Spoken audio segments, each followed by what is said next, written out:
I believe that there are pivotal events that shape you as a clinician and as a researcher.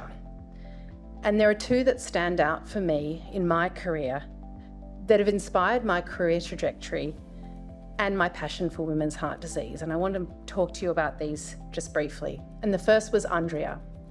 And she was a 22-year-old woman who was 34 weeks pregnant. And she presented to the emergency department when I was on call with a heart attack. She was having a heart attack from a condition called coronary dissection, a condition which almost uniquely impacts women. Now, when I met Andrea, she was unstable, she was unwell, and she was terrified. She was terrified for herself, and she was terrified for her unborn child. And I had to look into Andrea's eyes and into her partner's eyes and say, I don't have any evidence-based therapies, no robust data to tell me how to treat coronary dissection, let alone during pregnancy. I had to tell her that I was going to institute therapies that I did not know were effective, let alone safe. And I can tell you that this changes you as a clinician, as a researcher, and as a person. The second event was a patient that I met called Jo. And Jo was 42, fit, healthy, slim.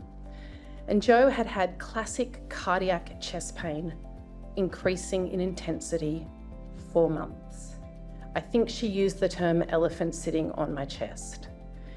And Jo had been misdiagnosed for months. She had done the circuit of general practitioners and cardiologists and had been given every diagnosis other than heart disease. When she saw her third cardiologist and was diagnosed with critical coronary artery disease, to be frank, she was lucky to still be alive. And her two sons were lucky to still have a mother. So these two patients really highlight two key issues for me, and they were the impetus for me to do a Churchill Fellowship in women's heart disease.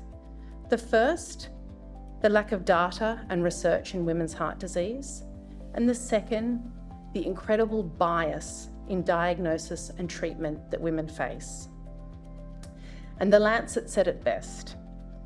Cardiovascular disease in women remains understudied, under-recognised, underdiagnosed, and undertreated.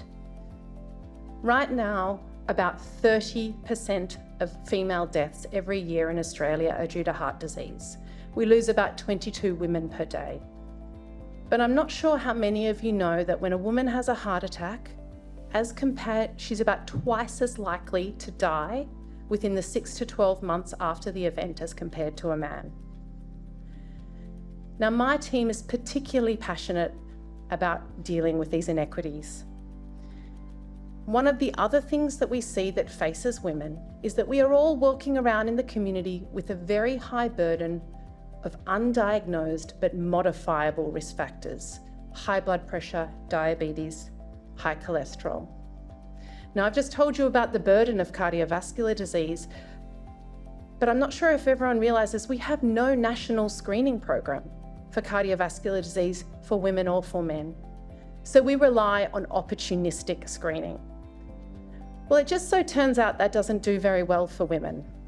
So if you go to a general practice in Australia, a woman is 12% less likely to have cardiovascular screening than a man. So as a team, we knew that we had to get pretty innovative about our solution.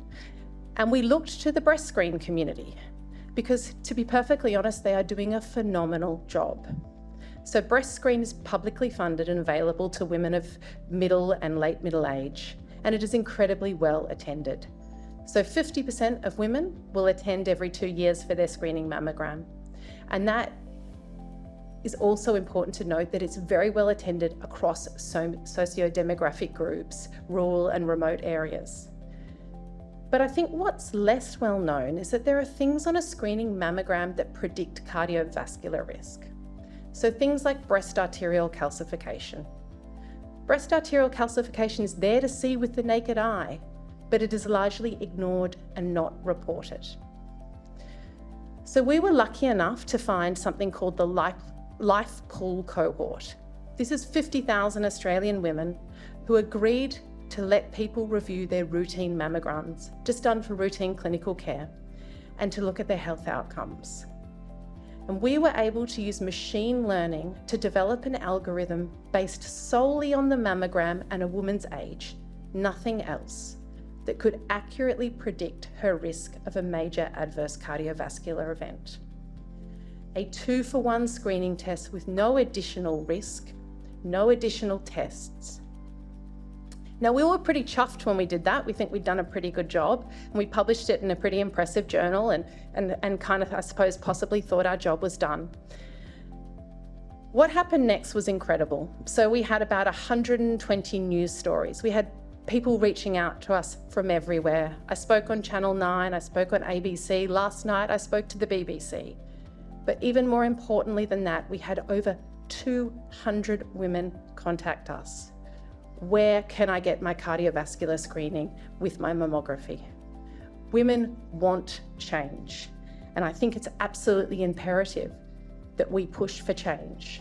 We need to be thinking about a national screening program for our women. This inequity is a problem that we absolutely can solve. And I want to end with a quote from a McKinsey report. It said that women spend 25% more time in poor health as compared to men. On a global scale, if we were to address this, we could save the global economy $1 trillion by 2040. The time to act, quite frankly, was yesterday. So please, in every single room that you are in, advocate for change for all of us, but please advocate for change for women and for maybe some of the women that my colleagues have spoken about that are less well seen. Thank you.